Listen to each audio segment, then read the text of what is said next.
আমরা ফেসবুক ইউজের সময় বিভিন্ন ধরনের পোস্ট কিন্তু আমাদের সামনে এসে থাকে। ঠিক তেমনভাবে আজকে আমার সামনে একটা ইসলামিক পোস্ট আসছে। তো পোস্টে এমনভাবে লেখা ছিল যে এক বৃদ্ধ কিছু ছেলেকে জিজ্ঞাসা করতেছিল বা বলতেছিল, জানো সবচেয়ে সহজ জিকির কোনটি? তো ছেলেগুলো খুব উৎসাহের সাথে বলতেছিল, কোনটি কোনটি?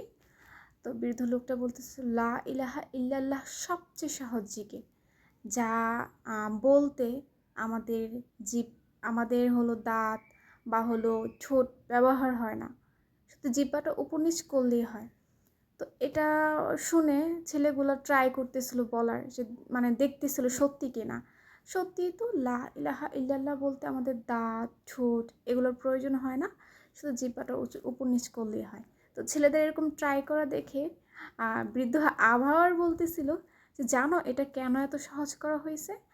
তো ছেলেগুলো অবাক হয়ে বলতেছিল, কেন এত সহজ করা হয়েছে?